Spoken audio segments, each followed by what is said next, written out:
Hello friends, hope you all are fine. Today we are going to start our chapter The End of Biopolarity. This chapter relates to class 12th political science. Basically in this chapter we will study about the bipolar world, and after the World War II the USA and USSR have emerged as to be the supreme or the superpower. They have tried to prove themselves as a superpower, but as we have already studied that there is another group that is called non-alignment movement. So we will study about how the biopolarity mean to say दो बायोपोलैरिटी का मतलब होता है जब पूरी दुनिया को दो देश चलाने की कोशिश कर रहे हैं, दो पोल, तो वो कैसे खत्म हुआ और कैसे और जो देश थे वो उभर के सामने आए, उन सब चीज़ों के बारे में हम इस चैप्टर के अंदर पढ़ेंगे. So let us start. Bipolar, two poles, USA and USSR. So USA ये एक पोल हो गया and this one is the second pole. ठीक है, दुनिया मतलब दो पोल चला रहे थे, पूरी दुनिया पे दो देश अपना कंट्रोल करना चाह रहे थे. पर यूनिपोलैरिटी का मतलब होता है जब पूरी दुनिया में एक सुपर पावर हो. अब यूनिपोलैरिटी कैसे आया? क्योंकि हम जानते हैं जो यूएसएसआर था वो 1991 में टूट गया था, उसमें से 14 देश निकले थे. तो अब बचा कौन पूरी दुनिया में जो सुपर पावर क्लेम करेगा? That is USA. तो बायोपोलैरिटी खत्म कब हुई? जब यूएसएसआर का विखंडन हुआ और रशिया उसका सक्सेसर बना. इन 1961 बर्लिन, आप जानते हो, दो हिस्सों में बटा हुआ था. ईस्ट बर्लिन यूएसएसआर को फॉलो करता था, मतलब कम्युनिज्म को. वेस्ट बर्लिन जो था वो यूएसए की आइडियोलॉजी को फॉलो करता था, दैट इज कैपिटलिज्म. 1961 याद रखना. और आपने the great wall of Berlin सुना भी होगा, fall of the great wall of Berlin. 9 November 1989 Berlin wall was broked. Berlin wall क्या थी? जो बर्लिन को दो हिस्सों में बांटती थी, East Berlin and West Berlin. East Berlin follow the ideology of communism and West Berlin follow the ideology of capitalism.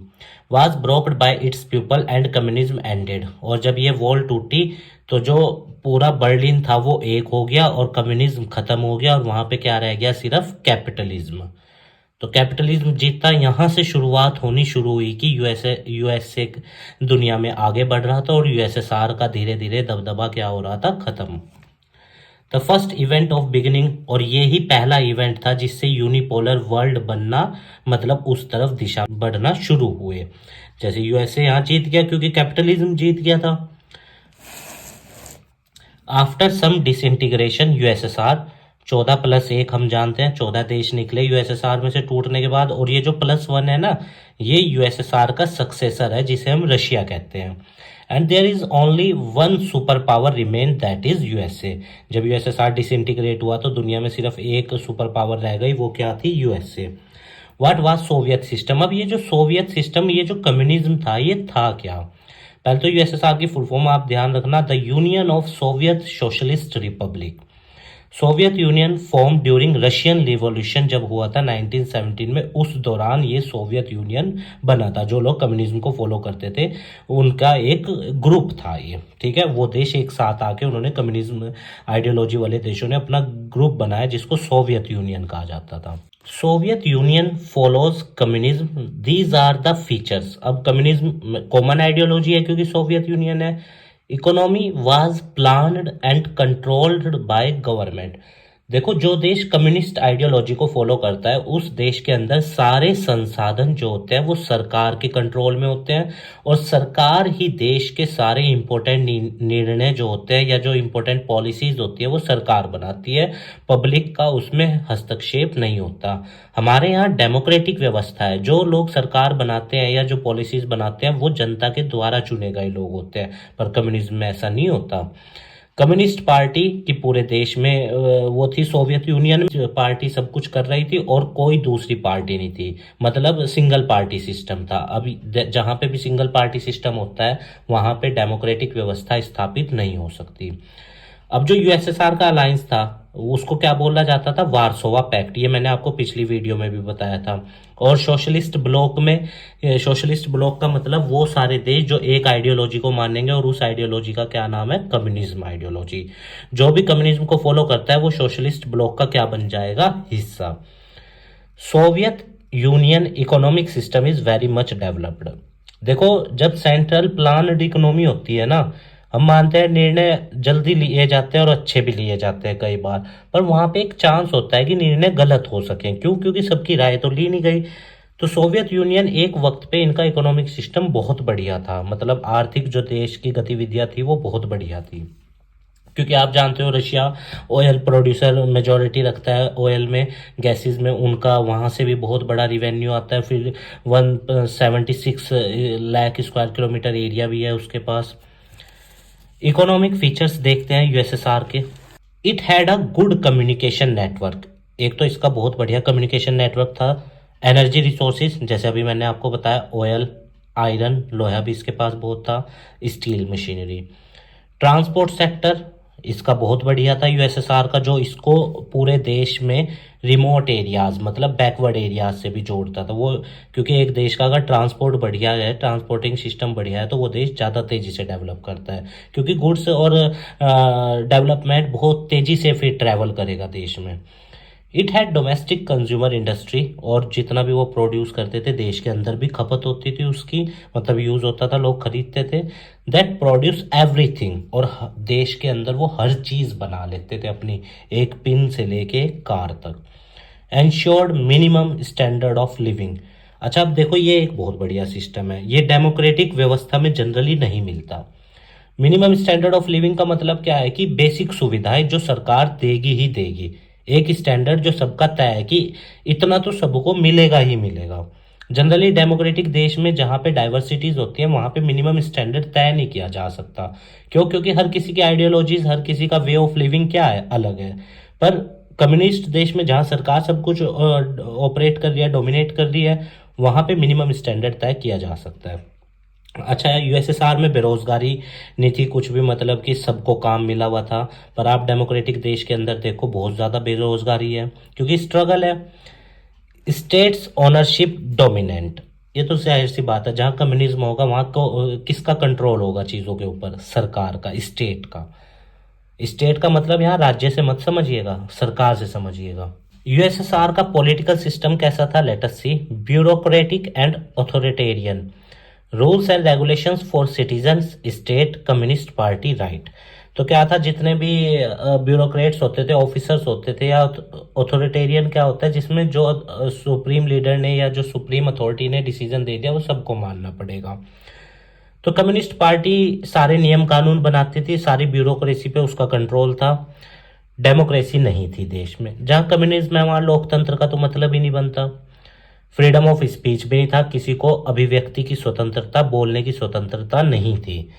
मतलब बोलने की स्वतंत्रता इन द सेंस कि सरकार को क्रिटिसाइज या सरकार की नीतियों का विरोध करना या अपनी डिमांड को रेज करना, वो बोलने की स्वतंत्रता नहीं थी।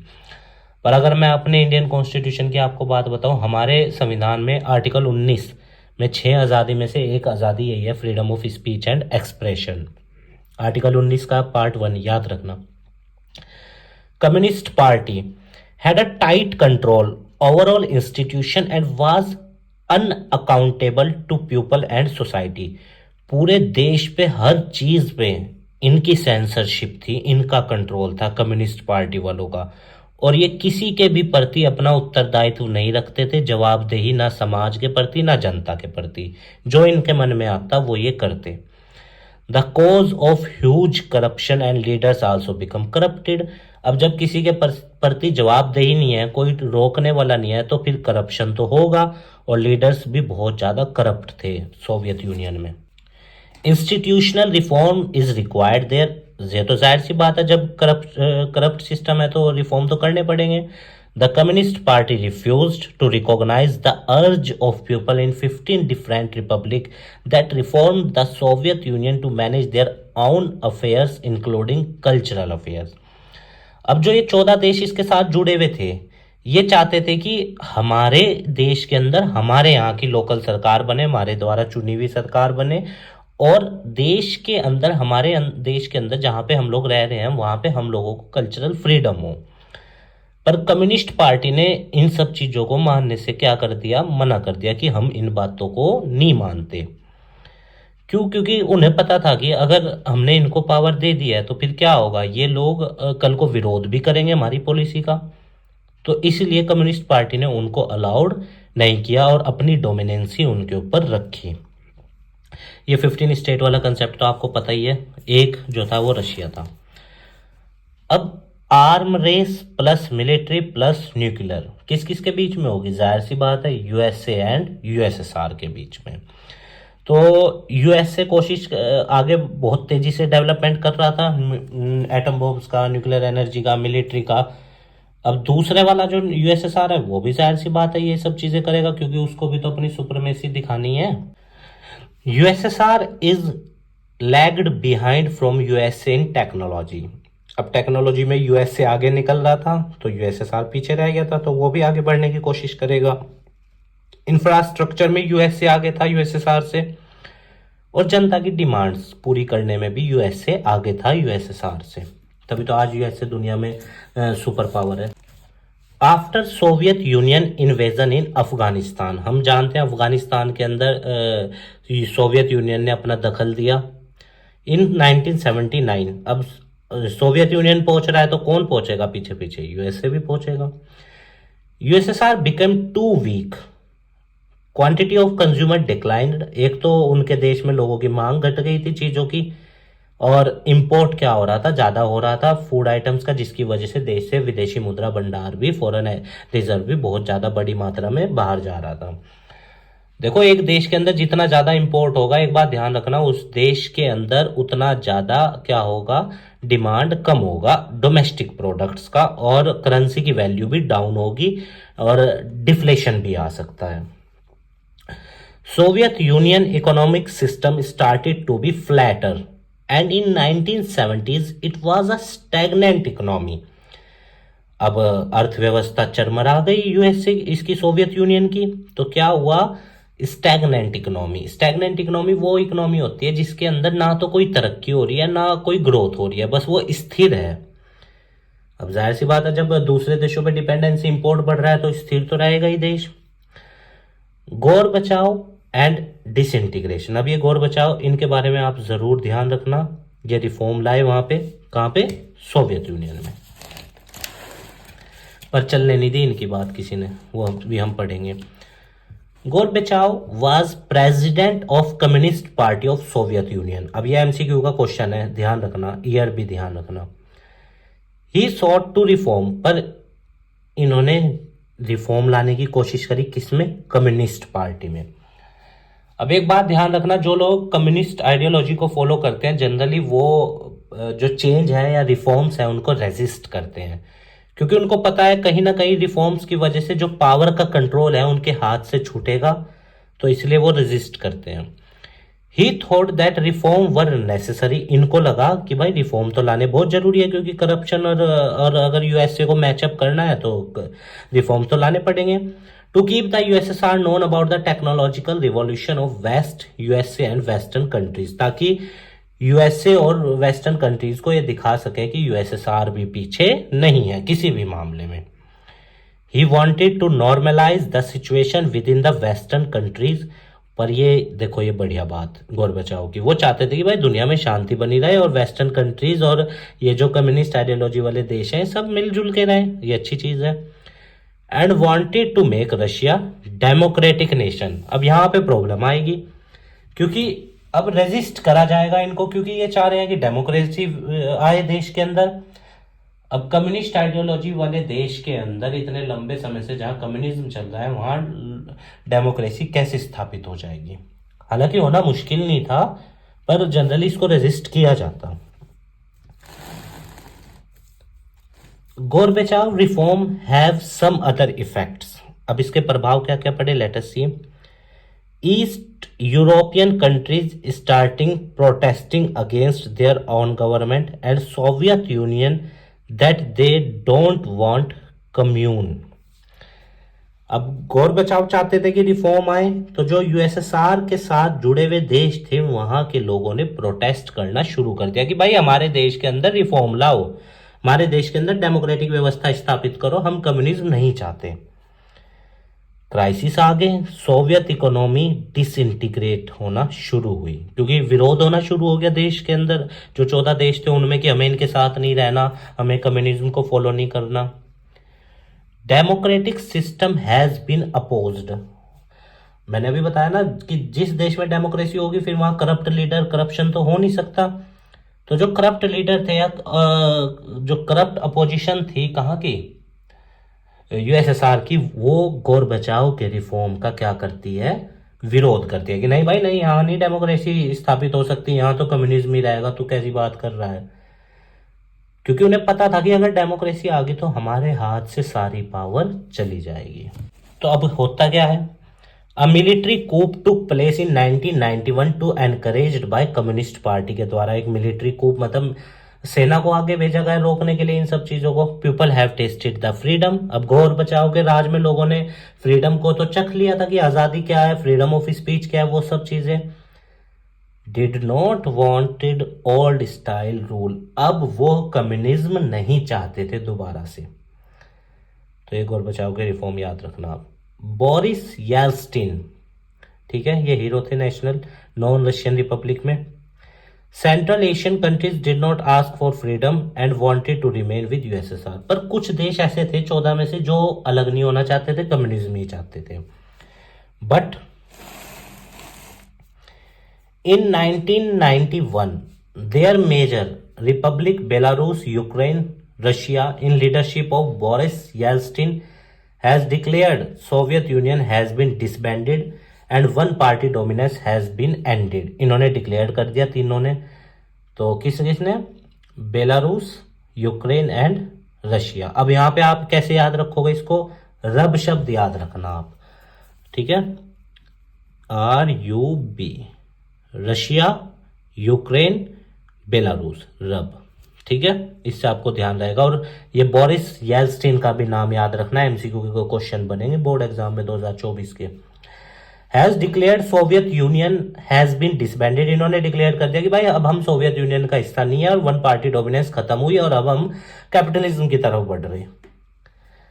यूएसएसआर क्या हुआ फिर, डिसइंटीग्रेट, टूट गया।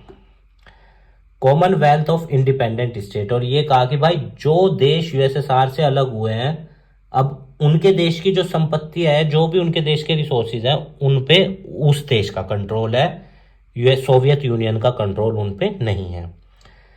Surprise for Central Asia states as they don't want to disintegrate. अब सेंट्रल एशिया के देश जो ये अजरबैजान, आर्मेनिया, ये सब तो अलग होना नहीं चाहते थे, Turkmenistan. UN security council 5 member है, हम जानते हैं, आप मुझे बताना बचे हुए 4 कौन है। रशिया तो एक हो ही गया, ठीक है, चाइना है, चलो बाकी 3 आप बताना कमेंट बॉक्स में। Russia accepted all the international treaties and commitment of the Soviet Union. Russia ने कहा कि हम जो है, सोवियत यूनियन ने जो भी वादे दुनिया से किए हम उनको निभाएंगे, ठीक है, हम पर सोवियत यूनियन का हिस्सा नहीं है, हम उन सारे वादों को, उन सब चीजों को निभाएंगे। ये जो किया ना इन्होंने, इसकी वजह से ही रशिया को सोवियत यूनियन का सक्सेसर कहा जाता है, क्योंकि बाकी 14 देशों ने यह बात नहीं कही थी जो रशिया ने कही। Russia is the only nuclear state. अब सोवियत यूनियन में जो 15 थे, 14 प्लस 1, सिर्फ रशिया ऐसा था जिसके पास क्या था, न्यूक्लियर स्टेट का दर्जा था, मतलब न्यूक्लियर बॉम्ब्स थे इसके पास। और दुनिया में ये और यूएसए के पास ही सबसे ज्यादा थे, है मतलब। Russia carried out some nuclear disarmaments with USA. तो इन्होंने यूएसए के साथ संधि करी कि भाई हम जो है धीरे धीरे अपने न्यूक्लियर बॉम्ब्स को कम करेंगे, डिसआर्म करेंगे, आप भी करोगे, यूएसए को कहा। 8000 तक पहुंच गए थे, एक ऐसा नंबर भी था। अब तो 5000 कुछ के आसपास है, एक बार आप नेट पे चेक कर लेना। इंडिया के पास 9205 के आसपास है, उनके पास 5000। देखो, why did Soviet union disintegrated. Soviet union टूटा क्यों, ये तो आप समझ ही गए, क्योंकि लोगों ने कम्युनिज्म को नकार दिया था। और भी बहुत सारे कारण थे, जब लोग पूरी तरह परेशान हो जाते हैं तभी तो विरोध करते हैं। तो आइए हम कुछ चीज़ों के बारे में पढ़ेंगे, इकोनॉमिक और पॉलिटिकल रीजंस के बारे में। तो सबसे पहले economic weakness. The economic stagnation lead to shortage of consumer good. अब इस इकोनॉमी तरक्की तो कर नहीं रही थी, जिसकी वजह से कंज्यूमर गुड्स की क्या हो गई, देश में कमी सर्विसेज की। As a result there was dissatisfaction. अब लोगों के बीच में क्या, मन में क्या आया, डिससेटिस्फैक्शन, लोग परेशान हो गए इस चीज से। Therefore they start doubting and questioning Soviet system. इसीलिए उन्होंने सोवियत यूनियन की व्यवस्था के ऊपर सवाल उठाने शुरू कर दिए कि भाई ये कैसे व्यवस्था है जिसमें हम लोग परेशान हो रहे हैं, सब कुछ हो रहे हैं, सरकार देख नहीं रही है। देयरफॉर मेन रीजन अब स्टैग्नेशन देश में आया, क्यों इकोनॉमी स्थिर हुई, क्यों। आइए अब उन रीजंस को देखते हैं कि क्यों रशिया के अंदर आर्थिक समस्याएं आई। एक बात ध्यान रखना, रशिया यूएसएसआर के साथ, वो सोवियत यूनियन यूएसएसआर के साथ क्या कर रहा था, रेस कर रहा था डेवलपमेंट की, मिलिट्री ग्रोथ की, या न्यूक्लियर रेस की। तो पैसा तो खर्च होगा, तो बहुत बड़ी संख्या में, बहुत बड़े अमाउंट में पैसा मिलिट्री और न्यूक्लियर आर्सेनल्स पे खर्च हो रहा था। अब जब इन चीज़ों पे पैसा खर्च होगा तो फिर देश का विकास कैसे होगा, जाहिर सी बात है। Development of satellite state Europe में बना रहा था। सोवियत यूनियन सैटेलाइट सिस्टम भी, स्पुतनिक आप जानते हो, सुना ही होगा। तो इन सब चीज़ों में क्या लगता है, पैसा, जिसकी वजह से रशिया के ऊपर, इसके सोवियत यूनियन के ऊपर आर्थिक बोझ बढ़ता जा रहा था। लोगों को ये बात समझ में आ गई थी कि भाई जो वेस्ट कैपिटलिज्म के आइडियोलॉजी वाले देश हैं वो तो बहुत तरक्की कर रहे, बहुत आगे बढ़ गए, हम लोग तो कहीं पे भी नहीं है। Disparities between the west and their own system. अब उन्होंने जब अंतर को देखा कैपिटलिस्ट देशों के बीच में और कम्युनिस्ट अपने देश के बीच में, उन्हें तो ये बात समझ में आ गई कि भाई हमारा तो कुछ भी विकास नहीं हो रहा, जीवन तो वही लोग जी रहे, हम लोग तो बस ऐसे ही हैं। तो फिर अब वो लोग क्या करेंगे, विरोध करेंगे। अब and result they came to know about reality of backwardness of USSR. और उन्हें समझ में आ गई कि भाई कम्युनिज्म या यूएसएसआर को फॉलो करने में तो कोई फायदा नहीं है, यूएसए या कैपिटलिस्ट आइडियोलॉजी में तो भाई दुनिया बहुत आगे बढ़ रही है और वो लोग खूब तरक्की कर रहे हैं। ये थे आर्थिक कारण। क्योंकि आर्थिक कारण समझ आए क्यों यूएसएसआर टूटा, क्योंकि मिलिट्रिकल चीजों पे या अननेसेसरी चीजों पे पैसा बहुत खर्च हो रहा था।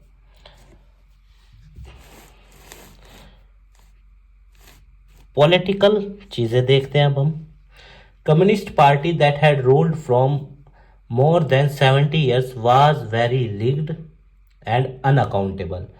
बहुत कठोर थे, मतलब नियम कानून अपने फायदे के लिए नेता लोग बनाते थे वहां, और जनता के प्रति उनका कोई उत्तरदायित्व नहीं था।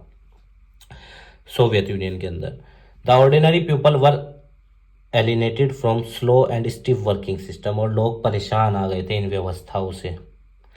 करप्शन देश में पीक पे था, गवर्नमेंट के अंदर इतनी ताकत नहीं थी कि उस करप्शन को खत्म कर सके या ठीक कर सके। Unwillingness of government to allow more openness and change, और गवर्नमेंट किसी भी तरीके का चेंज नहीं चाहती थी, ना अपने देश को ओपन बनाना चाहती थी या लोगों को मतलब फ्रीडम देना चाहती थी। Leaders enjoy more privilege as compare to citizens.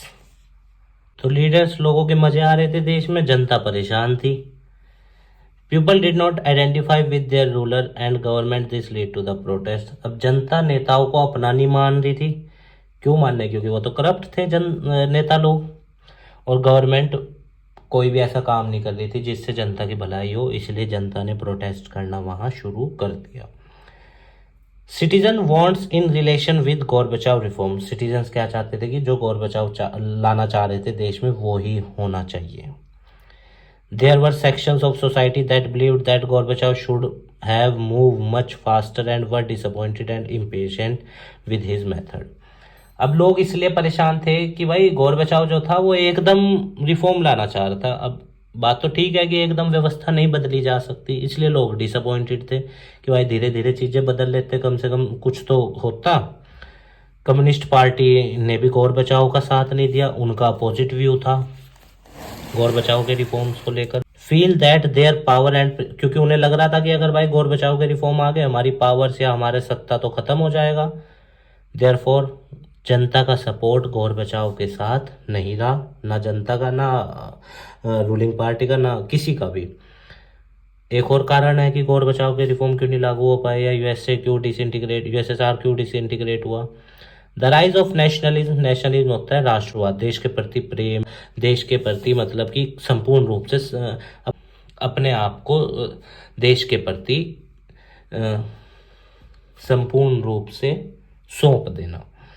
And desire for sovereignty, संप्रभुता, with various republic including Russia and Baltic Republic, Ukraine and Georgia, immediate and final cause of disintegration। sovereignty क्या होती है? Generally संप्रभुता उसको बोलते हैं कि अगर मेरा देश है तो यहाँ मेरा राज हो, मतलब कोई बाहर का या कोई दूसरा संगठन आके मेरे देश पे राज ना करे, इसको बोलते हैं सॉवरेनिटी। जैसे मान लो किसी का घर है तो वो उस घर में किसकी चलेगी? उसी की चलेगी। तो उस घर की, उस व्यक्ति की सॉवरेनिटी उस घर में है। या कोई बाहर वाला अगर आके वहाँ चलाने लगे तो फिर उसको कैसा लगेगा? तो वो प्रोटेस्ट करेगा या लड़ेगा, जो भी चीज़ें हैं। Consequences of disintegration. अब यूएसएसआर के टूटने से हुआ क्या? Let us see. First end of cold war. पहले जो यूएसए और यूएसएसआर का कोल्ड वॉर चल रहा था, जो हमने अभी इससे पिछले वाले चैप्टर में देखा, वो खत्म हुआ।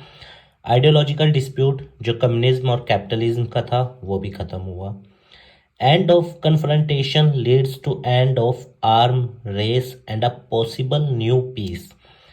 अब जब यूएसएसआर टूट गया तो जो यूएसए से उसका स्ट्रगल चल रहा था कि मैं ज़्यादा वेपन बनाऊंगा, न्यूक्लियर आर्सेनल्स मैं ज़्यादा बनाऊंगा, वो सब खत्म हो गया और दुनिया भर में एक नई तरह की शांति स्थापित हुई। Second, power relations in world politics changed, end of bipolar world and formation of unipolarity और मल्टीपोलैरिटी। अब बायोपोलैरिटी तो खत्म हो गई क्योंकि यूएसएसआर टूट गया। अब या तो सुपर पावर यूएसए बचा है, तो या तो यूनिपोलर वर्ल्ड बनेगा, या फिर दुनिया सब आपस में एक दूसरे का डेवलपमेंट करेंगे और सब मल्टीपोलैरिटी आ जाएगी। अब पॉसिबिलिटी क्या थी? यूनिपोलैरिटी में यूएसए डोमिनेट करता सिर्फ पूरी दुनिया पे सुपर पावर के रूप में, और सिंगल मल्टीपोलैरिटी में किसी एक की डोमिनेंस नहीं होती, कई सारे देश सुपर पावर होने का दावा करते हैं मल्टीपोलैरिटी में। So indirectly won the cold war and follow the capitalism. So indirectly cold war क्या हुआ? यूएसए ने जीत लिया और दुनिया ने कैपिटलिज्म को एक्सेप्ट कर लिया। After USA become super power, two institution form, तो दो संस्थाएं बनी, यूएसए ने बनाई, IMF and world bank. Very important.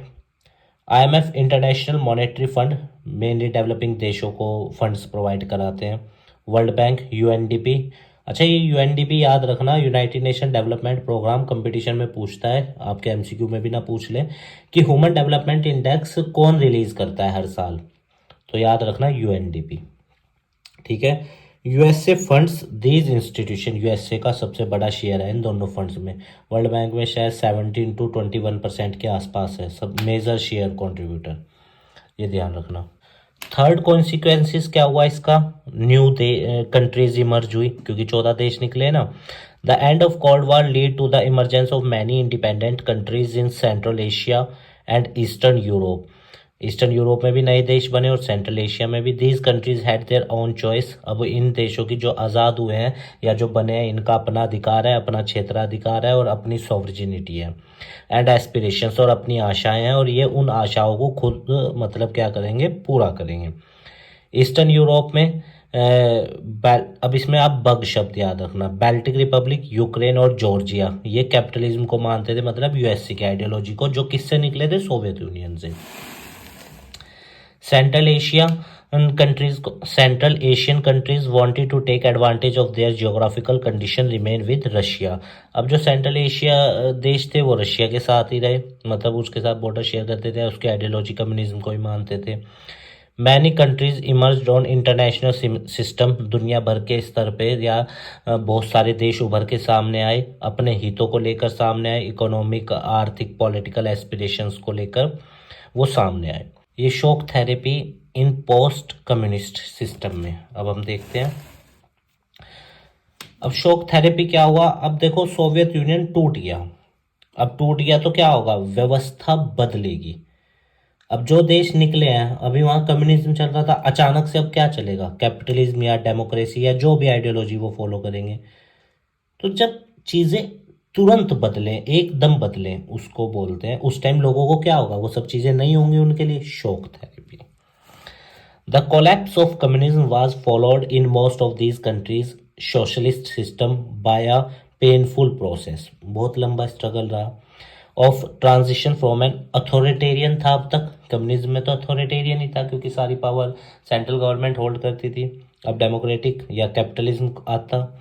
The model of transition in Russia, Eastern Europe, and Central Asia that was influenced by the World Bank and the IMF came to be known as shock therapy.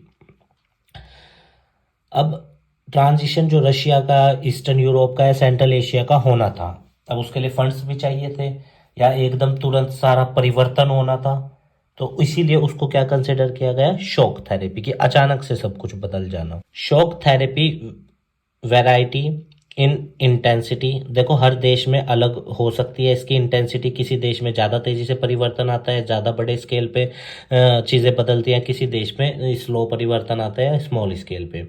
अमोंगेस्ट the second world countries, Warsaw pact की बात कर रहे हैं, but its direction and features were quite similar. पर देखो intensity देशों में परिवर्तन की कम ज़्यादा हो सकती है, पर परिवर्तन कम्युनिज्म के ही अपोज में था। या तो डेमोक्रेसी स्थापित होती है, capitalism. Each of these countries had to make total shift to a capitalist economy which meet routing out any structure build during the Soviet period. अब देश में कैपिटलिज्म आना है तो कोई भी ऐसी व्यवस्था जो सोवियत पीरियड के दौरान देश में बनी है, कोई भी ऐसा नियम कानून, उस सबको बदल देना, तब्दील कर देना। हर तरह की व्यवस्था जो कम्युनिस्ट चीज़ को प्रमोट करती है, कम्युनिस्ट वे को प्रमोट करती है, उस सब को ख़त्म करना। प्राइवेट ओनरशिप, कैपिटलिज्म में तो प्राइवेट ओनरशिप होती है, कम्युनिज्म में स्टेट ओन करता है सारी चीज़ों को। Privatisation of asset and corporate ownership pattern were to be immediate brought इन।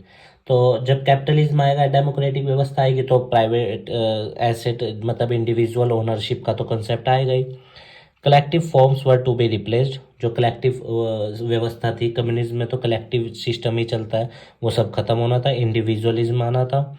और private farm and capitalism in agriculture, जिसकी ज़मीन वो उसका मालिक, वो वाली व्यवस्था।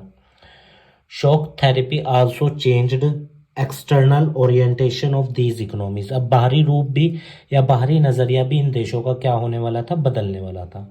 Development was now to bring through free trade, और देश का विकास कैसे करना था, फ्री ट्रेड से, मतलब दूसरे देशों से ग्लोबलाइज्ड बनना था। Therefore, sudden and complete change to a free trade regime was essential, और अगर देश की तरक्की करनी है तो फ्री ट्रेड वाली व्यवस्था लानी पड़ेगी। इंडिया भी लेके आया था 1991 में, जब हमारे यहाँ न्यू इकोनॉमिक पॉलिसी आई थी, लिबरलाइजेशन, प्राइवेटाइजेशन एंड ग्लोबलाइजेशन, और ये वही सन था जब यूएसएसआर डिसइंटीग्रेट हुआ, क्योंकि फ्री ट्रेड के जरिए ही डेवलपमेंट हो सकता है। क्योंकि मान लो अगर लैक ऑफ रिसोर्सेज है हमारे पास किसी चीज़ की, तो दूसरे देश से इंपोर्ट कर लेंगे। Foreign direct investment have to be increased, और एफडीआई भी बढ़ाना था, हमने भी बढ़ाया, लिबरलाइजेशन के अंदर 74% तक इंक्रीज कर दिया था। Become important base for development, और जब एफडीआई, देखो अगर अपने देश पे पैसा नहीं है और दूसरे देश को न्योता दोगे कि आओ हमारे देश में पैसा लगाओ, तभी तो देश तरक्की करेगा। जैसे make in India program Modi government का एक अच्छा इनिशिएटिव है। Currency convertibility, financial opening up और डीरेगुलेशन, ये सब चीज़ें की गई ताकि विदेशी मुद्रा भंडार देश में आए और देश तरक्की करे। Finally the transition also involved breakup of existing trade alliance among the countries of Soviet block, जो सोवियत आइडियोलॉजी को मानते थे देश, उनके साथ ब्रेकअप, मतलब कह सकते हैं कि उनके साथ ब्रेक होगी चीज़ें, या टाई अप जो थे या जो एग्रीमेंट्स थे वो सब ब्रेक हो गए और नई तरह की व्यवस्थाएं स्थापित हुई। These states were to be adopt the western economic system, और ये जो देश थे जो आज़ाद हुए सोवियत ब्लॉक से, ये अब किस व्यवस्था को मानने जा रहे थे, वेस्टर्न मतलब कैपिटलिज्म को। Western economic system and capitalist states now become the leader and thus guided and control the development of the region through various agents. अब जो जो देश सोवियत यूनियन से निकल रहे थे वो देश अपने अंदर गवर्नमेंट की व्यवस्था भी बना रहे थे, मतलब डेमोक्रेटिक व्यवस्था, और फिर कैपिटलिज्म को भी प्रमोट कर रहे थे और अपने संसाधनों पे अपना कंट्रोल रख के अपने देश का या अपने रीजन का डेवलपमेंट प्रमोट कर रहे थे। अब इसके कॉन्सिक्वेंसेस क्या हैं शॉक थेरेपी के? जैसे largest garage sale, very important, 90% of the state owned industry were to put up on sale. अब हमने अभी पढ़ा कि जो कैपिटलिज्म है उसमें प्राइवेट चीजें होती हैं सब कुछ, तो जो देश में सरकारी फैक्ट्रियां थी या सरकारी इंडस्ट्रीज थी वो सब बेचने के लिए, सेल आउट करने के लिए निकाल दी गई प्राइवेट इंडिविजुअल्स को। The restructuring was carried by market force, market force means demand and supply, और गवर्नमेंट का कोई इंटरवीन नहीं होगा इसमें। Therefore it leads to virtual disappearance from of all the most important industrial system.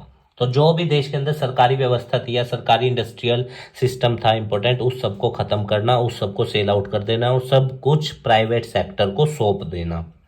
इसीलिए इसको क्या कहा जाता है? लार्जेस्ट गैरेज सेल, क्योंकि बहुत बड़ी संख्या में फैक्ट्रीज को कोड़ियों के भाव बेचा गया। पीपल वर गिवन वाउचर्स, उनको वाउचर्स दिए गए लोगों को कि आप आओ और मतलब पार्टिसिपेट करो नीलामी में, सेल एंड परचेज, कंपनीज को खरीदो और बेचो। बट लोगों ने क्या किया? अपनी टिकटें ही बेच दी, ब्लैक कर दी, क्योंकि उन्हें पैसा चाहिए था, क्योंकि आर्थिक हालात बहुत खराब चल रहे थे उस वक्त देश के, क्योंकि देश हाल फिलहाल में ही तो आज़ाद हुआ था। लोगों ने कहा हम क्या करेंगे इन फैक्ट्रियों का, ये तो सरकार के नियम कानून या उस तरह की व्यवस्था स्थापित है यहाँ तो, क्योंकि कैपिटलिस्ट या प्राइवेट सेक्टर जो होता है वो गवर्नमेंट सेक्टर से बिल्कुल अलग होता है। डीरेगुलेशन ऑफ करेंसी, अब जो रशियन रूबेल था, रशिया की करेंसी है रूबेल, वो उसकी वैल्यू बहुत ज़्यादा गिरने लगी और कलेक्टिव फॉर्म सिस्टम एंडेड, खत्म हो गया, और भोजन की क्या हो गई? देश में कमी हो गई। क्योंकि अभी हमने पीछे पढ़ा था गवर्नमेंट वहाँ क्या करती थी? फंड्स प्रोवाइड करती थी लोगों को, अनएम्प्लॉयमेंट अलाउंस देती थी, पर अब वो सब चीज़ें खत्म होने लगी तो क्या हुआ? फूड की शॉर्टेज हो गई। इन्फ्लेशन देश में बहुत ज़्यादा था। इन्फ्लेशन तब होता है जब करेंसी की वैल्यू बहुत ज़्यादा डाउन हो जाए, देश में मनी सप्लाई बढ़ जाए, और इन्फ्लेशन के दौरान एक्सेस डिमांड होती है और चीज़ों के रेट बढ़ने लगते हैं देश में। इंडिया में भी इन्फ्लेशन दर 7% है हर साल। जैसे फॉर एग्जांपल अगर कोई चीज़ इस साल 100 रुपये की है तो अगले साल वो 107 रुपये की होगी फॉर एग्जांपल। सोशल वेलफेयर, जो जनता का भला वाला कंसेप्ट था वो अब खत्म हो गया, क्योंकि कैपिटलिज्म आ रहा है, प्राइवेट सेक्टर आ रहा है, उसको सोशल वेलफेयर से क्या मतलब? उसको तो प्रॉफिट से मतलब है। Let us see. Social welfare system declined, withdrawal of subsidies खत्म कर दी गई, और बहुत बड़ी संख्या में सोसाइटी का एक बहुत बड़ा वर्ग पुअर हो गया। The middle class were pushed to periphery of the society, high class migrate और डिसइंटीग्रेट्स। अब जो मिडिल क्लास थे वो सोसाइटी के निचले तबके में आ गए, और गरीब तो बहुत ज़्यादा गरीब हो गया था। जो अमीर लोग थे वो देश छोड़ के चले गए दूसरे देशों में। माफिया आ गया रशिया के अंदर, रशियन माफिया आपने सुना ही होगा, और सोसाइटी बट गई किस में? अमीर और गरीब में, क्योंकि एक वर्ग तो सोसाइटी का बहुत अमीर हो गया, दूसरा वर्ग गरीब रह गया। डेमोक्रेटिक व्यवस्थाओं को इग्नोर किया गया। Let us see. The construction of democratic system was not given much importance, तभी तो आज भी रशिया में कम्युनिस्ट आइडियोलॉजी वाला कंसेप्ट ही है। तो डेमोक्रेटिक व्यवस्था को ज़्यादा महत्व नहीं दिया गया। Constitution of these countries passed very, जल्दबाजी में इन्होंने अपना संविधान बनाया और आए दिन संविधान में संशोधन करते रहते हैं। और अब तो यह है कि जब तक पुतिन 2035 तक शायद वो ही रहेंगे, संविधान में संशोधन कर लिया उन्होंने, देख लेना एक बार, चेक कर लेना। All the powers lying in the hand of, और देश का प्रेसिडेंट ही सब कुछ है, संविधान ऐसा बनाया। हमारे यहाँ ऐसा नहीं है, हमारे यहाँ चेक एंड बैलेंस वाला कंसेप्ट है, एग्जीक्यूटिव, जुडिशियरी और legislative. President exercise exclusive power and several of them become very authoritarian. अब राष्ट्रपति के हाथ में अनंत पावर थी और राष्ट्रपति जो चाहता था वही देश में होगा, इसीलिए कुछ राष्ट्रपति क्या बन गए? ऑथोरिटेरियन, मतलब सत्ता का नशा। जुडिशरी की कोई इम्पोर्टेंस नहीं थी वहाँ, ना कोई वो था मतलब उसका अस्तित्व था। हमारे यहाँ जुडिशरी तीन उसमें है, आप जानते हो, district level, state level and supreme court. State level पे हाई कोर्ट्स हैं, 25 हाई कोर्ट है इंडिया में। इकोनॉमीज रिवाइव्ड, तो अब धीरे धीरे देशों ने क्या करना शुरू किया? रिवाइव्ड, अपने आप को डेवलप करना शुरू किया, क्योंकि कब तक अनडेवलप्ड रह के काम चलेगा। तो आफ्टर 2000 मतलब 2000 सन के बाद रशिया ऑयल एक्सपोर्टर बना। तुर्कमेनिस्तान, उज्बेकिस्तान, अजरबैजान ये मेन ऑयल प्रोड्यूसर और एक्सपोर्टर देश हैं। बचे हुए देशों के यहाँ से पाइपलाइन गुजरती थी, उनको पाइपलाइन का किराया या रिसोर्सेज मिल जाते थे पड़ोसी देशों से, तो उन्होंने अपना डेवलपमेंट इसलिए इस तरह शुरू किया। और इन देशों ने ये जो रशिया, तुर्कमेनिस्तान या ये जो है उज़्बेकिस्तान या अजरबैजान, इन देशों ने एक्सपोर्ट करके अपना डेवलपमेंट शुरू किया। और क्यों एक्सपोर्ट कर पाए? क्योंकि इनके पास ऑयल के क्या है, रिसोर्सेज अवेलेबल थे। Let us see tensions and conflicts. Second world war, USSR alliance disintegrate, USSR टूट गया था। सिविल वॉर, इंसर्जेंसीज, दंगे भी हुए देशों में यूएसएसआर से अलग होने के लिए।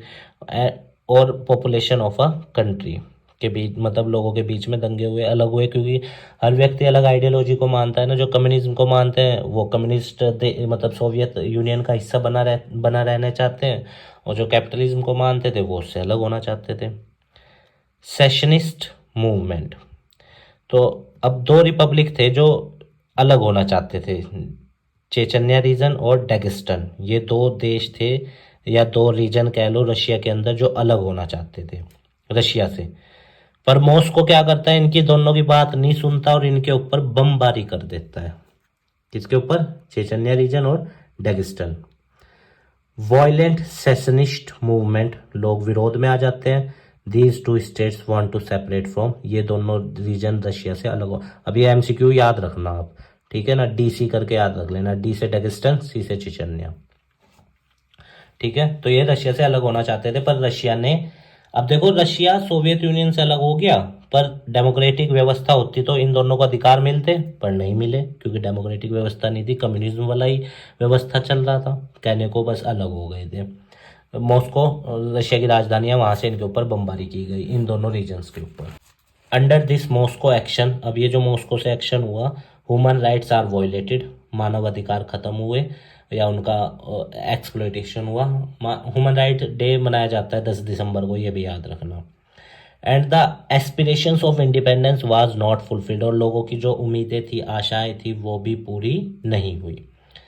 सेंट्रल एशिया, लेट अस सी सेक्रेटेरियन कन्फ्लिक्ट्स, वहाँ पे G1 या G2, ग्रुप 1 अलग था, ग्रुप 2 अलग था। तजाकिस्तान में सिविल वॉर हुआ, 10 साल तक चला, आपस में अब देश सेंट्रल एशिया में लड़ रहे हैं, जो रशिया से, उससे सोवियत यूनियन से ही निकले थे कुछ देश, वो सेंट्रल एशिया के थे ना, उन देशों के अंदर लड़ाई चल रही है, क्योंकि दो तरह के आइडियोलॉजी के लोग थे। Azerbaijan province, local Armenians want to join America, Armenians America को ज्वाइन करना चाहते थे। ये कन्फ्लिक्ट आज भी चल रहा है, इसके बारे में आप पढ़ना, सिविल सर्विसेज के एग्जाम से भी इम्पोर्टेंट है ये अर्मेनियन कन्फ्लिक्ट। और इंडिया का इसमें क्या रोल है, या इंडिया के लिए क्यों ये मैटर करता है, वो जरूर देखना आप। जॉर्जिया, दो प्रोविंस जॉर्जिया के अलग होना चाहते थे उससे, यूक्रेन, कजाकिस्तान एंड जॉर्जिया, इसमें आज भी प्रोटेस्ट चलते रहते हैं। और यूक्रेन और रशिया का तो वॉर आप जानते हो जो भी चल रहा है। Zone of conflicts, zone of conflicts उस जगह को बोलते हैं जहाँ मेनली चीज़ों के ऊपर मतभेद हैं। The central Asian countries were rich in hydrocarbon, बहुत ज़्यादा। It become a zone of conflict between USA and other oil companies के बीच में, क्योंकि ऑयल था यहाँ पे सेंट्रल एशिया के देशों में। आफ्टर 11 सितंबर 2001 America wanted military basis in the region of central Asia में, अमेरिका चाहता था कि उसके मिलिट्री बेस बने। Therefore they paid to government for hiring basis, अब वहाँ के देशों को उसने पैसा देना शुरू किया। अच्छा, वो देश इसलिए ले रहे थे पैसा क्योंकि उन्हें डेवलप होना था। And allow them to fly planes, और वहाँ की मंजूरी चाहते थे कि भाई हम पैसा देंगे, सब कुछ देंगे, हमें मंजूरी दो। सेंट्रल एशिया के देश जैसे इराक, अफगानिस्तान, ये सब देश हो गए, ठीक है। मिडिल ईस्ट की कंट्री इनसे भी कह सकते हो। Where as Russia also wants its influence, Russia भी अफगानिस्तान में अपना इन्फ्लुएंस चाहता था, क्योंकि ईरान से तेल आसानी से ले जाया जा सकता था, या इराक से या कुवैत से, और उधर यूएस से दखल दे रहा था। और अब आप जानते हो अफगानिस्तान में दोबारा से डेमोक्रेटिक व्यवस्था खत्म होकर तालिबान की सरकार आ गई, क्योंकि यूएसए ने अपनी सारी मिलिट्री जो थी वहाँ से क्या कर ली, विड्रॉ कर ली। Where as Russia also wants its influence in these region, Russia भी अपना इन्फ्लुएंस चाहता था, तभी तो अफगानिस्तान में यूएसए और रशिया ने कई सालों तक बहुत तबाही मचाई। अब ऐसे में चाइना कहाँ पीछे रह जाता। चाइना आल्सो हैड इंटरेस्ट, क्योंकि चाइना को भी ऑयल और बहुत ज़्यादा ट्रेड करना था। तभी तो इसने चाइना ने अपना ये इकोनॉमिक कॉरिडोर बनाया पाकिस्तान के साथ, पीओके वाले एरिया में, पाक ऑक्युपाइड कश्मीर में, ताकि वो अपना सारा माल उस रास्ते से कहाँ ले जाए, मिडिल ईस्ट के देशों तक पहुँचा दे। अब इसमें पाकिस्तान के मूर्खता देखो आप, उसको कितना नुकसान होगा, उसका लोकल ट्रेड भी, मतलब जो डोमेस्टिक प्रोडक्ट्स थे वो भी बिकने बंद हो जाएंगे। तभी तो आर्थिक मंदी आई हुई है वहाँ पे, इतनी ज़्यादा करेंसी की वैल्यू डाउन होती जा रही है। चेकोस्लाविया टूटा, ईस्टर्न यूरोप का देश है, चेक अलग हो गया और स्लोवाकिया अलग हो गया। स्लोवाकिया इंडिपेंडेंट कंट्री के रूप में उभर के सामने आया दोनों। यूगोस्लेविया टूटा, क्रोएशिया, स्लोवेनिया, बोस्निया हर्जोगोविनिया, ठीक है, ये ध्यान रखना आप। नाटो इंटरवीन, नाटो ने दखल दिया और बमबारी की गई यूगोस्लेविया के ऊपर, ठीक है। इंटर एथनिक सिविल वॉर, यूगोस्लेविया के अंदर अलग अलग समुदाय के लोग आपस में लड़ रहे थे इस वजह से। ये सारे नाम बहुत इंपॉर्टेंट है, ध्यान रखना, बोर्ड एग्जाम में बहुत काम आएंगे, एमसीक्यूज के क्वेश्चन में खासकर। India and post communist countries. अब इंडिया देखते हैं और पोस्ट कम्युनिस्ट कंट्रीज के बीच क्या रिलेशन था। हमने देखो लगभग सबसे बढ़िया रिलेशन बना के रखे, रशिया से भी अपना मित्र बना के रखा। 71 के वॉर में देखो हमने उससे मदद मांगी। हिस्ट्री में या आप देखो फिल्में या बॉलीवुड सॉन्ग्स में या एक्ट्रेस, उसमें सब में रशिया को मतलब दर्शाया गया। जैसे वो मेरा नाम जोकर फिल्म में भी आपने देखा होगा, रशियन आर्टिस्ट थे। Russia India vision, multipolar world बनाना चाहते हैं दोनों, कलेक्टिव सिक्योरिटी और हो दुनिया भर में, एक देश दूसरे देश की मदद करे। अच्छा, रशिया की तरफ हम ज़्यादा झुकाव इसलिए भी नहीं रख सकते क्योंकि हमारा अलायंस यूएसए के साथ भी है, यूएसए के भी हम दोस्त हैं। सार की तरफ ज़्यादा वो रखेंगे तो फिर यूएसए नाराज़ होगा, यूएसए की तरफ रखेंगे तो रशिया नाराज़ होगा। अब आप कहोगे रशिया के नाराज़ होने से क्या होता है। देखो, रशिया से हम ऑयल जो है वो बहुत बड़ी मात्रा में इंपोर्ट करते हैं, इसलिए हमारा रशिया, और चाहे मिलिट्री आर्सनल्स हो या और डेवलपमेंट के लिए फंड्स की रिक्वायरमेंट हो, तो रशिया हमारे साथ होता है। या यूएन सिक्योरिटी काउंसिल के इश्यूज में हमारी मेंबरशिप के उसमें भी वो हमारा फेवर करता है। तो इसीलिए इंडिया दोनों तरफ बैलेंस बना के चलता है कि यूएसएसआर भी साथ रहे और यूएसए भी। 80 bilateral agreements were signed in Indo Russian strategic. 80 agreement किए गए कश्मीर के मुद्दे पे, एनर्जी पे, या इंफॉर्मेशन इंटरनेशनल टेररिज्म से में शेयर करेंगे। ये एक अच्छी चीज़ है, क्योंकि देखो जब दो देशों के बीच में एग्रीमेंट होता है तो संसाधनों का भी इंपोर्ट एक्सपोर्ट होता है, डेवलपमेंट टेक्नोलॉजिकल इम्प्रूवमेंट्स होते हैं, और क्या होता है कि कई बार अगर ज़रूरत है तो फिर वो देश आएगा ना हेल्प करने। जैसे हमने जब ये 1971 के वॉर में इसको, ईस्ट पाकिस्तान को जो आज बांग्लादेश है, इसको आज़ाद कराना था वेस्ट पाकिस्तान से जो आज पाकिस्तान है, तो रशिया ने हमारा हेल्प करा, या सैटेलाइट सिस्टम में रशिया ने हमारा हेल्प किया। तो फ्रेंड्स बनाना और एक ऐसे देश को फ्रेंड बनाना जिसके पास संसाधन है, तो ये एक अच्छी चीज़ है। इंडिया हमेशा से ही, शुरू से ही हमारी ये पॉलिसी रही है सबको साथ लेके चलने वाली। विश्व गुरु वाला कंसेप्ट मोदी गवर्नमेंट का जो मोटो है, तो ये एक अच्छी चीज़ है, और ये भारत एक दिन बनेगा भी विश्व गुरु, ऐसा हमारा मानना है। क्योंकि जिसकी नीयत देखो अच्छी होती है वही अपना एग्जिस्टेंस या अपना अस्तित्व स्थापित करता है। अब बढ़ते हैं हम अरब स्प्रिंग की तरफ। Arab spring is loosely related group of protest that result in the regime change in the country such as Tunisia, Egypt और लीबिया। अरब स्प्रिंग इन देशों में जो इंटरनल विवाद थे उनकी वजह से जो कन्फ्लिक्ट अराइज हुए, या ये सीरिया या जो ये देश हैं। Begin in Tunisia, December 2010, a vegetable vendor Mohammed Bouazizi, इनका नाम याद रखना, इन्होंने अपने आप को आग लगा ली। क्यों? क्योंकि पुलिस ने इनके जो वो थे, क्या नाम, जिस पे सब्जी बेचते थे, कह सकते हैं रेडी बोलते हैं हमारे यहाँ तो, इंडिया में तो उसको, तो इनके पास परमिट नहीं था उस चीज़ का, तो पुलिस वालों ने इनकी सब्जियां गिरा दी या वो सब चीज़ें कर ली। हालांकि उस टाइम लोगों ने इनका साथ नहीं दिया, इन्होंने सब कुछ करने की कोशिश करी, विरोध करने की, पर जब इन्होंने अपने आप को आग लगा ली और इनकी मृत्यु हो गई, उसके बाद लोगों ने वहाँ प्रोटेस्ट किया और फिर इंटरनल कन्फ्लिक्ट शुरू हो गई गवर्नमेंट के खिलाफ। पढ़ते हैं, Mohamed Bouazizi was publicly harassed, इनकी बेइज्जती की गई पुलिस वालों के द्वारा।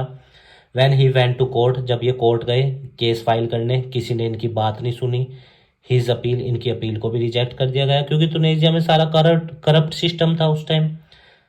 एट लास्ट इन्होंने जनता के सामने पब्लिकली अपने आप को आग लगा ली। Thereafter people started protesting, तो लोगों ने विरोध फिर शुरू किया। बताओ, वो बेचारा आदमी मर गया तब विरोध कर रहे, पहले ही विरोध कर दो अगर तो वो बच ना जाता। पर कई बार चीज़ें क्या होती हैं, बलिदान मांगती है, तो यहाँ इन्होंने दिया। People of Tunisia came on road, लोग सड़कों पे आ गए without any arm and only have a weapon, और उनके हाथ में एक वेपन था सोशल मीडिया। सोशल मीडिया पे लाइव कवरेजेस चलाई गई, लोगों का विरोध दर्शाए गए, और इसीलिए इस विरोध को क्या कहा गया, जैस्मीन रिवॉल्यूशन। अब ये जैस्मीन रिवॉल्यूशन पे एमसीक्यू आएगा तो आपको सारी डिटेल पता होनी चाहिए। मोहम्मद बाउजीजिया का नाम याद रखना। ये पूछ लेगा कि वो कौन क्या करते थे काम, तो वेजिटेबल वेंडर थे। At the end Zine El Abidine Ben Ali president थे तुनीजिया के, ये देश छोड़ के भाग गए सऊदी अरेबिया, और इन्होंने 20 साल तुनीजिया पे राज किया था। देखो, आफ्टर दैट वहाँ पे डेमोक्रेटिक इलेक्शन हुए आफ्टर तुनीजिया। अब ये आंदोलन तुनीजिया में शुरू हुआ तो फिर ये इजिप्ट में भी हुआ, और ताहिर स्क्वायर पर लोग इकट्ठे हुए, जिसका परिणाम हुआ हसन होसनी मुबारक को सत्ता दिया गया सत्ता से 1979 में। फिर ये प्रोटेस्ट लीबिया में पहुंचा, मतलब यही इस तरह का आंदोलन, और मोहम्मद गद्दाफी ही उसको लोग उसके घर के बाहर लाए और पब्लिकली एग्जीक्यूट कर दिया, मतलब मार दिया गया उसे। और फिर वहाँ पे सिविल वॉर भी हुआ, आप जानते हो, लीबिया में, सीरिया में। फिर ये सिविल वॉर सीरिया चला, वहाँ पे आज देखो कितनी तबाही है।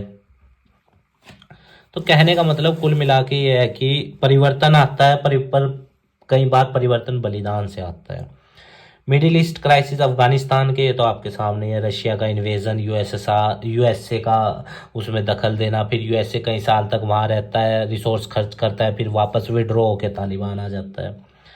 Afghanistan has been plagued facing a problem by war for 30 साल से ज़्यादा कन्फ्लिक्ट चला, बताऊँगा। That have occur during this time have involve major world problem, क्योंकि टेररिज्म आप जानते हो वह बहुत बड़ी समस्या बन गया था। Yet, despite 3 calamitous decades of death and destruction, peace and stability were achieved. 30 साल के लंबे संघर्ष के बाद वहाँ शांति स्थापित की गई। पर आप जानते हो, जब से यूएसए ने विड्रॉ किया और वहाँ के प्रेसिडेंट ने रिज़ाइन किया, तालिबान दोबारा से अफगानिस्तान में शासन कर रहा है। हालांकि तालिबान को गवर्नमेंट का दर्जा नहीं दिया जाता, दुनिया भर के देश उसको रिकॉग्नाइज नहीं करते as a government.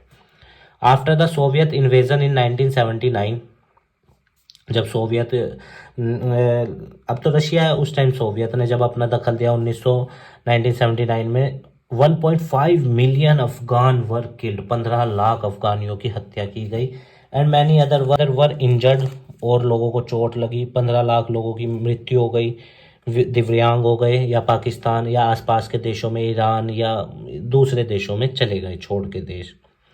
The Soviet invasion also triggered a proxy war, अब एक युद्ध तो होना ही था। When a major power start a war between 2 और more countries but does not involve itself. Proxy war क्या होता है कि एक देश, अब ये यूएसए को चैलेंज कर रहा था सही मायने में, या आसपास के चीज़ों पे कंट्रोल करना चाह रहा था, डायरेक्ट रूप से नहीं लड़ रहा, पर देश के अंदर इंटरनली मतलब क्या रख सकते हैं कि ग्रुप्स को जो देश के अंदर है उनको फंड्स दे रहा है कि तुम लड़ो।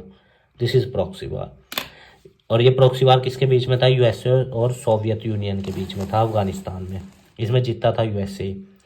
After the Soviet withdrawal, Soviet तो चला गया क्योंकि टूट गया था 1992 में। The Rabbani and Hekmatyar faction began to clash leading, अब ये दोनों ग्रुप आपस में लड़ने लगे। कैपिटल सिटी काबुल में बहुत ज़्यादा तबाही मचाई इन्होंने, मृत्यु हुई लोगों की, संपत्ति को या जीवन को बहुत नुकसान पहुंचाया। मतलब देखो, सोवियत यूनियन के जाने के बाद ये दोनों इंटरनल रब्बानी और ये हकमतियार ये आपस में लड़ रहे हैं अब कि कौन देश का राष्ट्रपति बनेगा या देश को चलाएगा। द क्लैश और governance gap lead to creation of Taliban, और यहीं से तालिबान बना। और तालिबान ही वो था जिसने ओसामा बिन लादेन या अलकायदा को, जो आप जानते हो टेररिस्ट थे, ओसामा बिन लादेन का तो खैर अमेरिका ने उसको मार दिया है, पाकिस्तान में छिपा बैठा था उसमें किसी घर में, उसका लाइव फुटेज यूट्यूब पे देख लेना। अलकायदा का मेन संगठन भी तालिबान से ही है, या 9/11 का जो अमेरिका में हमला हुआ था वो तालिबान के द्वारा ही किया गया था, ठीक है, because of military intervention done by the USA forces. Taliban का अंत कैसे हुआ, क्योंकि यूएसए अंत में आके वहाँ वो गया वहाँ पे अफगानिस्तान में, पर जब अब यूएसए ने अपने मिलिट्री कोर्प्स को दोबारा विड्रॉ कर लिया, दोबारा से तालिबान आ गया वहाँ, और वहाँ के अफगानिस्तान का जब वो शासक भी भाग गया देश छोड़ के। USA forces were sent to Afghanistan भेजी गई, नाटो की जो फोर्सेज थी वो भेजी गई, और बिन लादेन को क्या किया गया ताकि पकड़ा जा सके ये, पर वो पकड़ा नहीं गया, फिर उसकी हत्या ही करनी पड़ी। वो पाकिस्तान में था, ओटावाबाद ऐसी कुछ जगह थी, वो आप देख लेना नेट पे। And also to establish a stable democratic state, इसलिए फोर्सेस गई थी नाटो की या यूएसए की फोर्सेस, ताकि अफगानिस्तान में शांति बनाई जा सके। हालांकि देखो शांति तो चलो एक मोटो था ही, पर उससे अलग मोटो था कि ईरान इराक से तेल इंपोर्ट करना। तो अफगानिस्तान उनके लिए एक रूट था कि मिडिल ईस्ट या जो सेंट्रल एशिया के देश हैं वहां तक वो क्या कर सकते हैं, तेल पहुंचा सकते हैं।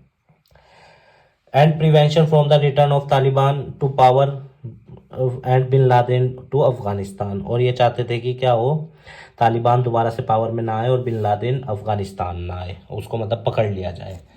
पर जानते हो आप क्या हुआ, अंत में आके तालिबान दोबारा से पावर में आई गया, स्थापित हो गया आज के दौर में। तालिबान बेसिकली डेमोक्रेटिक नियम कानूनों को ना मानकर रिलीजियस आइडियोलॉजीज को इम्प्लीमेंट करना चाहता है। और देखो जब रिलीजियस आइडियोलॉजी पे नेशन चलता है तो फिर डेमोक्रेटिक जो अधिकार हैं लोगों के वो सही तरह से उन्हें मिल नहीं पाते। Instead of this things security condition worsen, अब बहुत बुरे हो गए देश के हालात जब इतना ज़्यादा इन वो होगा दखल। The recent US strategic shift is designed with a significant new forces to shorten the Afghan war and make it possible for American and NATO soldiers to withdraw from Afghanistan leading to the end of Afghanistan 30-year war. और आप जानते हो recently क्या हुआ है, USA ने वहाँ पे अपने आप अपने मिलिट्रीज को क्या कर लिया गया, विड्रॉ कर लिया गया। इतने सारे $बिलियन जो खर्च किए सब व्यर्थ हुआ। और आपने वीडियोस में देखा भी होगा जो हेलीकॉप्टर्स छोड़ दिए गए वहीं पे, या जो मिलिट्री का सामान, क्योंकि कितना सारा वापस ले जाएंगे वो लोग। मेन देखो कहने का मोटिव यह है कि ठीक है हर व्यक्ति चाहता है कि हर देश चाहता है कि वो बड़ा बने या उसकी तरक्की हो, डेवलपमेंट हो, पर दूसरे के डेवलपमेंट को कॉम्प्रोमाइज करके या दूसरे का यूज करके अपना डेवलपमेंट करना वो ठीक नहीं है। अफगानिस्तान के साथ यही समस्या रही कि उसको अब यूएसएसआर के विड्रॉल के बाद वहां कोई क्या रशिया ने फंडिंग नहीं की होगी यूएसए को रोकने के लिए, की होगी तभी तो वो तीसरा ग्रुप बना। पीस कौन रहा है, अफगानिस्तान के लोग, आम जनता। तो कहने का मतलब क्या है कि कई बार देश अपने आप को स्प्रेड करने के लिए, डेवलपमेंट के लिए दूसरे देश को एक्सप्लॉइट करते हैं, उसके नेचुरल रिसोर्सेज को, उसके लोगों को। Commonwealth of independent state, after the disintegration of USSR the CIS Commonwealth of independent state came into being 1991 में। मतलब कि जो ये 14 देश थे ये एक दूसरे की मदद करेंगे, एक दूसरे के डेवलपमेंट में साथ देंगे, ये वाली व्यवस्था।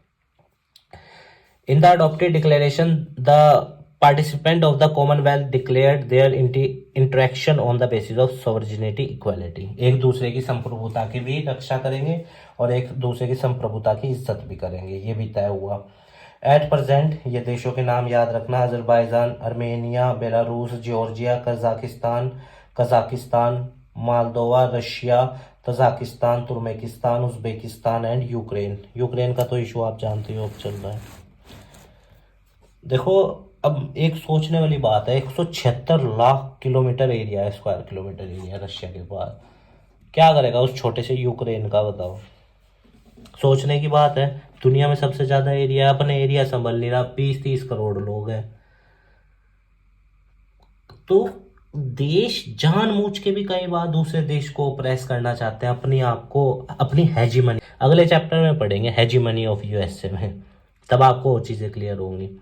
अच्छा, जो इससे पहले चैप्टर की हमने वीडियो डाली ना, देखो 2023-24 का जो नया सिलेबस आया उसमें वो चैप्टर नहीं है, पर मैं आपको सजेशन दूंगा कि उसको ज़रूर देखना, क्योंकि अगर आप उसको देखोगे ना तो ये चैप्टर समझना आपके लिए बहुत आसान हो जाएगा। क्योंकि जब वो चीज़ें समझ में आएंगी कि क्या हुआ था, तभी तो ये पता लगेगा ना कि ये यूनिपोलर वर्ल्ड का कंसेप्ट कहाँ से आया, कोल्ड वार क्या था, क्यूबन मिसाइल क्राइसिस क्या था।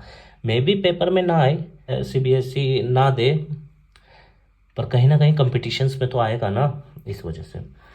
In September 1993, the head of the CIS states signed an agreement on the creation of economic union। आपस में एक दूसरे की आर्थिक मदद कर देंगे, आर्थिक संगठन बनाएंगे ये देश, फॉर फ्री मूवमेंट ऑफ, ताकि हम देशों के बीच में सामान आसानी से आ जा सके, कैपिटल संपत्ति आ जा सके, और एक दूसरे की डेवलपमेंट में मदद करेंगे। मतलब इन देशों ने आपस में ये एग्रीमेंट किया।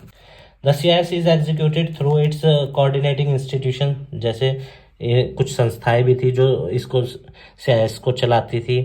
Charter bodies consisting of head of states, जो इन देशों के हेड थे वो इसके मेंबर होते थे। Government, foreign minister, defence minister, economic courts होती थी, ये सब व्यवस्थाएं थी। एग्जीक्यूटिव, ये मेंबर्स हैं, ध्यान रख लेना आप, इनको देख लेना कौन कौन से हैं। उम्मीद है गाइज आपको, देखो ये चैप्टर बड़ा था, 1 घंटे के आसपास का वीडियो बन गया, पर ज़रूरी भी था समझना, और सारे फैक्ट्स का इसमें पॉइंट आउट किए गए हैं। तो उम्मीद है गाइज आपको ये चैप्टर समझ में आया होगा। हमारे काम को सपोर्ट करने के लिए वीडियो को लाइक कीजिएगा, अपने दोस्तों के साथ शेयर कीजिएगा, और हमारे चैनल को भी सब्सक्राइब कर दीजिएगा। और देखिए दोस्तों, अगर आपकी कोई क्वेरी है तो आप हमें कमेंट बॉक्स में बताना, हम उसका आंसर देने की पूर्ण रूप से कोशिश करेंगे। आप स्वस्थ रहिए, खूब लाइफ में आगे बढ़िए, यही हमारी मनोकामना है। और देखिए, अगर किसी पॉइंट से आपकी कोई भावना हर्ट हुई है तो मैं उसके लिए आपसे क्षमा मांगता हूँ, क्योंकि मेरी कोई इंटेंशन नहीं आपकी किसी भावना को हर्ट करने की। चीज़ें लिखी हुई हैं, मैं भी एक लर्नर हूँ आप लोगों की तरह ही, बस एक्सप्लेन करने की कोशिश की है। स्वस्थ रहिए, खूब लाइफ में आगे बढ़िए, इस देश को अच्छा बनाइए, इस समाज को अच्छा बनाइए। धन्यवाद स्टूडेंट्स।